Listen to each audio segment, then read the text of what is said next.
Short सर्किटमुळे तूर भरलेला ट्रक आगीच्या भक्ष्यस्थानी. नांदुरा येथील व्यापाऱ्याचे लाखोंचे नुकसान. बुलढाणा जिल्ह्यातून जाणाऱ्या खामगाव-अकोला राष्ट्रीय महामार्गावर आज पहाटे एक भीषण दुर्घटना घडली. धावत्या ट्रकला अचानक लागलेल्या भीषण आगीत ट्रकमधील लाखोंची तूर जळून खाक झाली आहे. शॉर्ट सर्किटमुळे ही आग लागल्याचा प्राथमिक अंदाज वर्तवण्यात येत असून या घटनेमुळे महामार्गावर काही काळ भीतीचे वातावरण निर्माण झाले होते. नांदुरा येथील नामांकित व्यापारी भूषण राठी यांची तूर ट्रकमध्ये भरून दिल्लीच्या दिशेने रवाना झाली होती. हा ट्रक खामगाव-अकोला मार्गावरून जात असताना अचानक इंजिनमधून धूर निघू लागला. क्षणातच आगीने रौद्ररूप धारण केले आणि संपूर्ण ट्रक आगीच्या गोळ्यात वेढला गेला.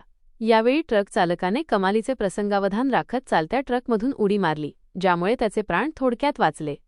या आगीची माहिती मिळताच पोलीस प्रशासनाने तत्काळ घटनास्थळी धाव घेतली. आगीची भीषणता पाहता खामगाव-अकोला मार्गावरील वाहतूक दोन्ही बाजूंनी थांबवण्यात आली होती, ज्यामुळे महामार्गावर वाहनांच्या लांबच लांब रांगा लागल्या होत्या.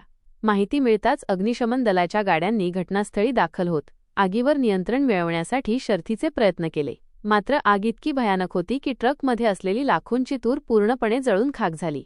या आगीत ट्रकचेही मोठ्या प्रमाणावर नुकसान झाले असून व्यापारी भूषण राठी यांना मोठा आर्थिक फटका बसला आहे. अग्निशमन दलाच्या अथक प्रयत्नांनंतर आग विझवण्यात यश आले असून त्यानंतर या मार्गावरील वाहतूक हळूहळू पूर्वपदावर आली. बुलढाणा माझासाठी प्रकाश जेवघाले, बुलढाणा.